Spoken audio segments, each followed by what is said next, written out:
I'd like you to think about your well-being as an adventure.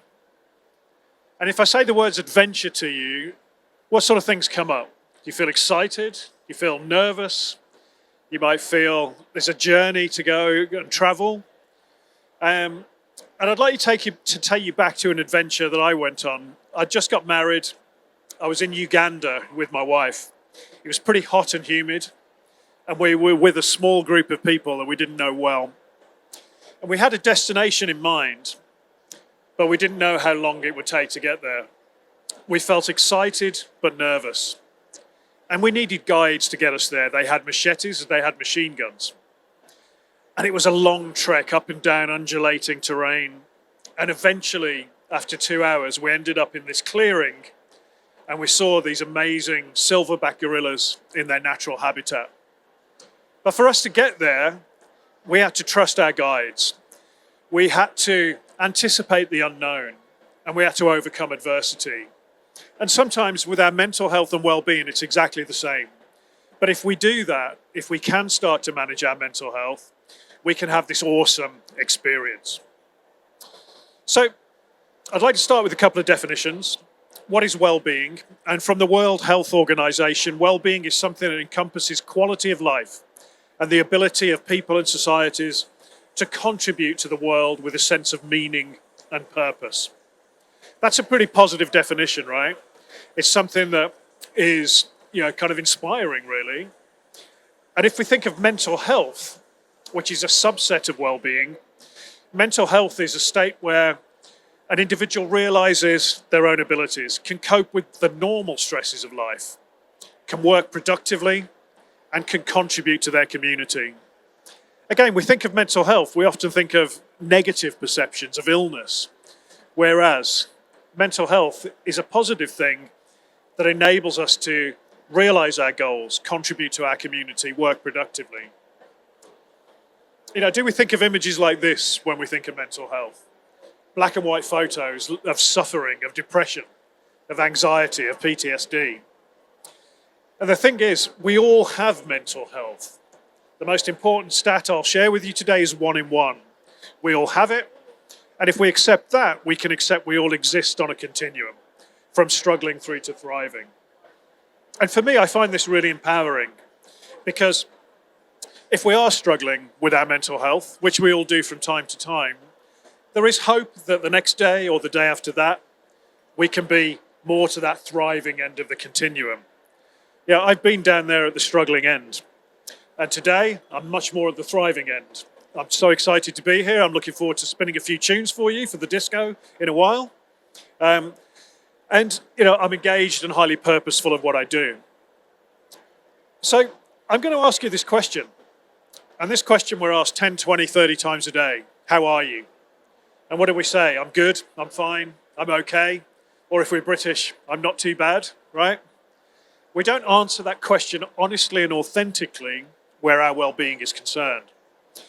So I'm going to give you a little framework to do that. I'm going to get you to think about, what is your well-being using a score out of 10? How effective do you feel in your role, given a score out of 10? And how committed are you to your job, to your various missions? And then what are the work factors that might be boosting or lowering that? Work stress, deadlines, teams, managers, clients, sense of purpose, meetings, emails, resources. Many factors on any different day can either boost how we're feeling or can lower how we're feeling. And then what are the personal factors? Sleep, exercise, our mental health, our social connections, music, always a big one for me. The scale gives you a framework to answer that question. So today I'm an 8 out of 10, very good form. I've been a 1, 2, 3 out of 10 with the struggles with my mental health that I've experienced. But today I'm an 8 out of 10. So what would your scores be today? And I'd just like you to reflect on that for a few seconds.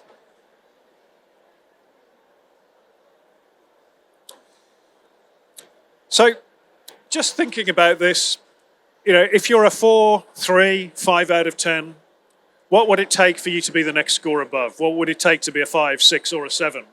And what's within your control? Hopefully you're getting nourished by your social connections of meeting people at the show today. But what would it take for you to be the next score above? And this is a real simple exercise that you can do with your teams, in your workplaces, or even in your friends and family groups. Answering that question, what is my mental health, using a score out of 10. So I'm going to tell you a little bit about myself. I'm a father. I am a husband. I'm a cyclist. And I know what you're thinking. I do indeed shave my legs. Freshly shaved legs and new bed sheets, right? One of the great pleasures in this world. Gentlemen, you probably don't know about it. I'm also a friend. I'm a son.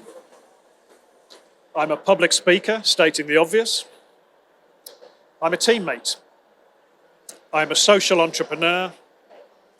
And as you'll find out shortly, I'm a DJ. For me, DJing is kind of my version of mindfulness. When I'm playing music, all I'm thinking about is spinning the tunes. I'm not thinking about work or family stresses or anything like that. I'm also successful. I think I'm the only person that's been allowed to ride a bike on the top of the O2 Arena in London as part of a mental health awareness raising initiative. Like all of us, there are many little I's that make up my big identity. And if we're short of questions later, I will explain the high heels and the lycra. But like all of us, there's many things that make up my big identity. And I'm bipolar. I experienced bipolar disorder, which was a mental illness. And it's a mental illness that's characterized by extremes of mood. From on one hand, pretty dark depression, where I cannot get out of bed, do my job, look after my children, through to periods of hypomania, where I can take risks and make pretty bad decisions. It's funny, I'm talking about my mental illness and there's a duck walking past, which is which is quite a nice juxtaposition, really. And that's life, we experience ups and downs. I experience them a bit more extremely.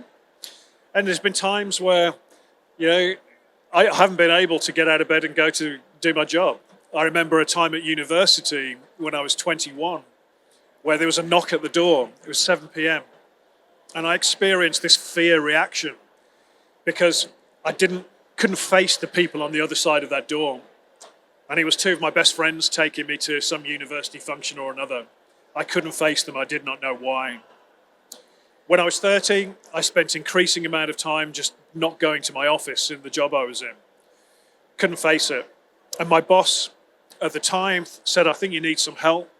And she'd handwritten the numbers for some local therapists and inspired me to call them, which I did. And I went to the doctor and they said, you've got depression, which later became a bipolar 2 diagnosis. And they gave me some pills and they gave me some therapy. And I thought, brilliant, they can fix me now. And for a while that worked. But then the depression, it came back with a loss of hope and a sense of futility. And my story gets a little bit darker where I wanted it all to be over. But from that really low point, I learned to manage my condition. Yes, with therapy and medication, but also by exercise, hence the cycling and the shaved legs, by listening to music, by prioritizing sleep, by reaching into those connections that support me and bring joy. I learned to proactively manage my well-being, but for me, it took a crisis to do that. So what I'm hoping to inspire you 4 people that are avidly listening to me here today is that, look, don't let it be a crisis before we start to manage our well-being. We can all benefit from doing so because well-being is an essential component of sustainable performance.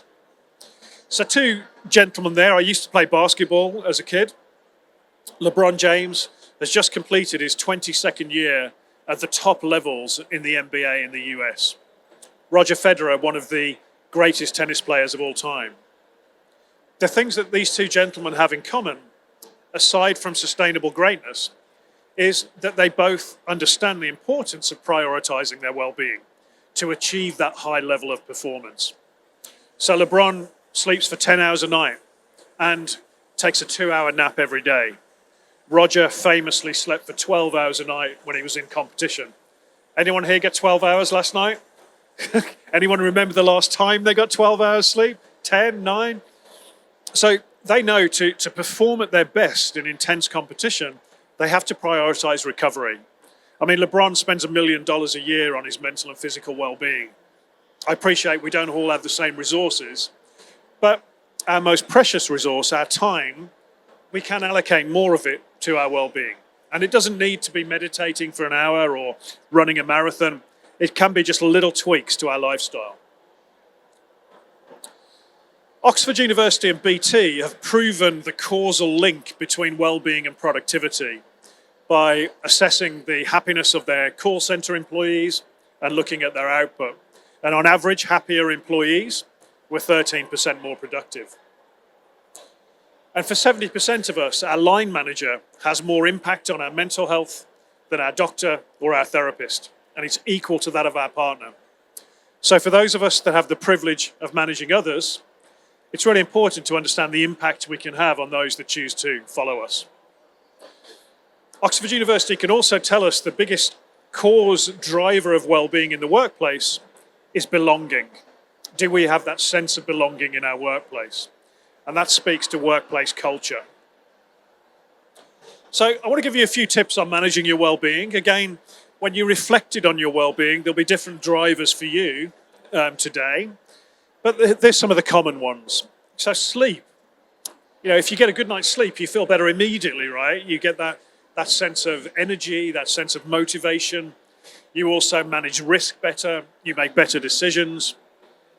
But we don't often set ourselves up for good sleep. So thinking about turning off our social feeds, our news feeds, an hour before we go to bed. Having a cool temperature in the bedroom is important. Getting outside and experiencing daylight builds sleep pressure, as does exercising and movement. So thinking about setting ourselves up for good sleep. If we're anxious and we're worried about things, journaling, getting those thoughts out of our heads onto a piece of paper can be pretty valuable. Exercise, it's been shown to have equally as important effect on treating depression as medication. That's vigorous exercise 3 or 4 times a week. The thing with exercise is you need to find something that you enjoy and then guard it. If you hate going to the gym, don't go to the gym. If you love going to the gym, Amy, go to the gym regularly. But make sure you create time for that, particularly when you're busy, because that's when we need it. Okay, so exercise is a real natural way of managing stress and releasing dopamine. Social connections, we need social connections to thrive. We are social animals, but we're working in a lot more of a disconnected way, particularly if we're working remotely and working through Zoom or Teams. So we need to be more intentional about our connections, both in the workplace and outside of the workplace. And the thing with our friends is, our close friends, those people that really make us laugh, that bring joy to our lives, that motivate us and inspire us, we know they're always going to be there. So it means we're not reaching out and connecting with them as much as we perhaps could. So just think, who are those people that are really important to you? And when's the last time you had a meaningful connection with them? Stress management. We're going to talk a lot more about that in a second. Helping others, really important for our own well-being.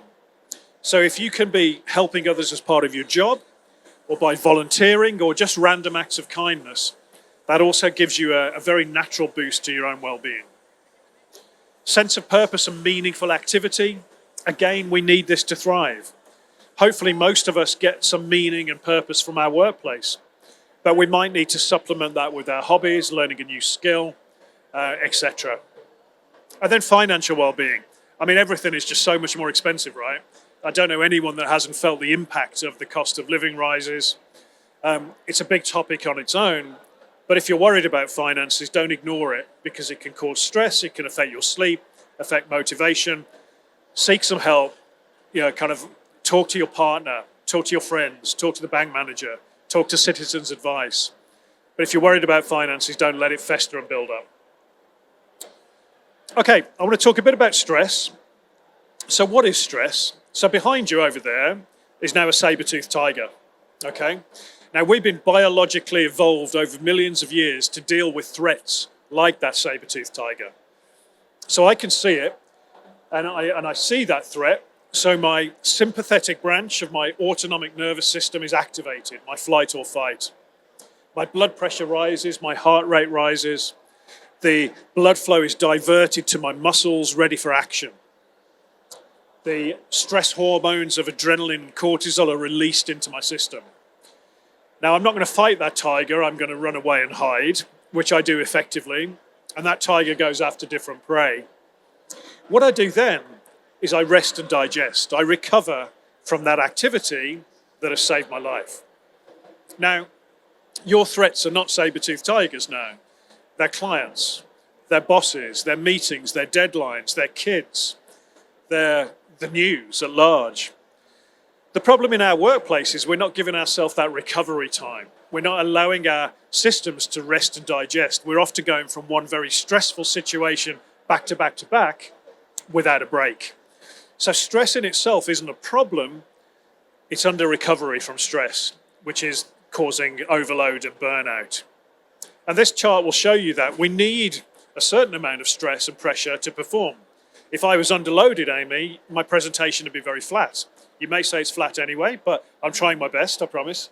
So I need to be in a flight or fight activated state right now to present to you. But kind of on the way home tonight, I'll just relax. I've got a train journey ahead. I'll read a book and I'll allow myself to recover from being in that performance mode. So as long as we're kind of recovering from those stresses, we can avoid that overload, exhaustion and burnout. If we have continual chronic stress and under recovery, that's where we can feel that kind of real exhaustion or overwhelm that we can experience. And some of the signs of burnout: mental and physical exhaustion, greater susceptibility to illness, feelings of detachment, a lack of motivation, or a lack of creativity. I know personally that if I cease to be able to think creatively, that I'm probably overdoing it a little bit. Feelings of pessimism, thinking the world's against you, difficulty concentrating, thank you, see you for the disco. All leading to reduced performance. There's the duck again, I'm loving him. So if you're experiencing a lot of these, my advice is to go to the doctor straight away, because if you catch burnout at the start, you can recover much quicker. How do we mitigate against burnout? Well, it's resilience. But resilience is a kind of misunderstood word. It's not strength, it's not pulling the all-nighter. It's actually your ability to adapt or bounce back from adversity. So I like to think of it as keeping your battery topped up. We're all pretty good at keeping our phone batteries topped up. Some of us, our car batteries, less our own personal batteries, right? So how do we do that? Well, that idea of reflecting, that score out of 10, how am I today? What do I need right now to be well? Building that self-awareness is really key. Becoming intentional about the things that work for you and keep you well. Whether it's sleep, whether it is getting to the gym, whether it is those connections, whether it is taking your lunch outside on a beautiful day. Prioritizing those things that keep you well. And if we do a lot of small steps regularly, they can all add up to a big gain. But we can also build a bigger battery. And I love this idea of kind of pushing that curve out, that we can handle more stress without being overloaded. And this comes from the sustained habits about being intentional about your well-being. I've got this idea of well-being non-negotiables I'll talk to you about, that you share with your team or your families. And if we can build up on those steps regularly, this graphic is a really good example. Over time, you can have a big gain. And that gain is increased health, increased happiness, and increased performance. But we're living in a changing world, right? And the only constant appears to be change a lot of the time. So if we're faced with change that's worrying us, there's a little exercise we can do. So an A4 sheet of paper in landscape mode, 2 circles you can see there. In the small circle, list out the items that might be concerning you that you can directly control. In the bigger circle, list out the items that you can influence. And on the rest of the paper, everything else. And what you might find is you tend to worry more about the everything else. We can't control those, so cut out the big circle, throw away the rest of the piece of paper, action the things that we can control, and work on the things that we can influence. It's a real simple framework of when we're experiencing negative change or things that are worrying us, can help us get control of those feelings. I think it's important that we create those cultures of work, of well-being in our teams or in the workplace. So I'd like to take you through one quick example. The chap there is a guy called Abhijay, and he runs a deals team in one of the big accounting firms. And they can get very busy on transactions. But what he understood was it's really important for his team to keep doing the things that keep them well, particularly when they're working the long hours. So he shared this idea of well-being non-negotiables. What are the 2 or 3 things we need to do each week to stay well? Is it 5-a-side soccer? Is it make book club? Is it get home on a couple of nights a week to have dinner with family? Is it take a lunch break? Whatever it is. By getting people to share those, what he found was when the transaction got busy and the proverbial hit the fan, colleagues were helping each other hit their non-negotiables. Hey, you haven't been to that soccer match. Why is that? What can we do to help you get there? You normally do book club today. Why haven't you made it? What can we do to help you get there? So this idea of making well-being both acceptable but encouraged in the workplace and people helping each other out to make sure they're doing the things to stay well. Real simple idea. If you lead a team, very easy to implement. And what it does, it creates psychological safety, which is the biggest driver of team effectiveness, but it's a belief you won't be held back, punished, or called out for admitting a mistake, for getting something wrong, for coming up with an idea. Where our well-being is concerned, this is about feeling you have permission to do the things that keep you well, alongside all of the other responsibilities you've got in your job. I think if we're going to get people to open up a little bit about their well-being, then we need to be able to check in with them. So here are a few tips on how to do that.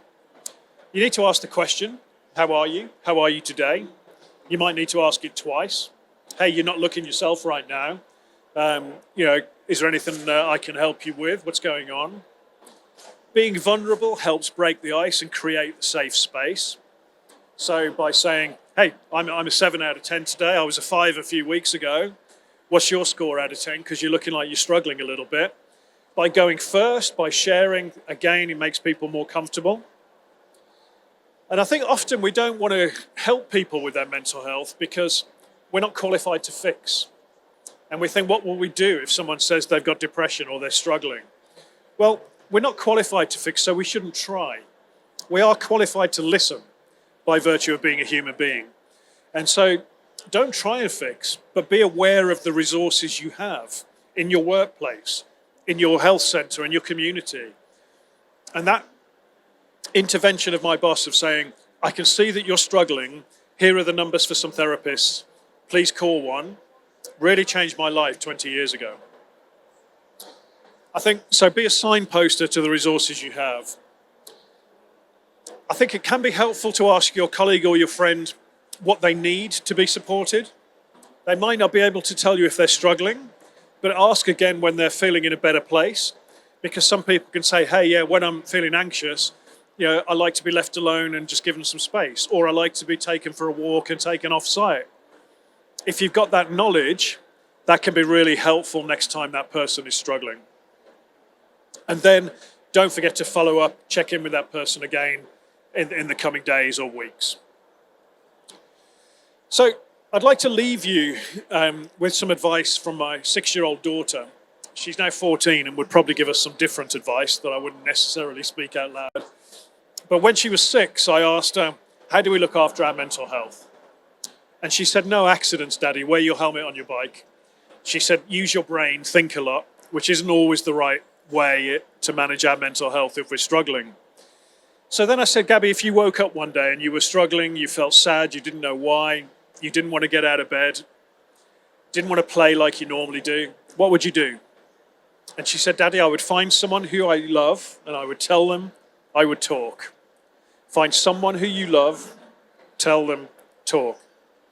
And then I said, if you went to school one day and you saw a friend not playing, sitting off to the side, not getting involved like they normally do, what would you do?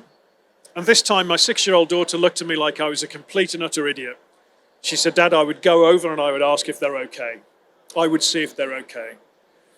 So 2 things that we overcomplicate as adults and in society. One, if you're struggling with your own mental well-being, which you may do from time to time, find someone who you love or trust and talk, because talking is the start of the journey towards recovery and management. But I think more importantly, in our workplaces, we have the privilege of seeing people day in, day out. We might need to look a bit harder these days if we're working remotely. But if we notice behavior change when someone's struggling, we can check in with them and say, "Hey, do you want to go for a walk? Do you want to go for a coffee? I see that you're struggling."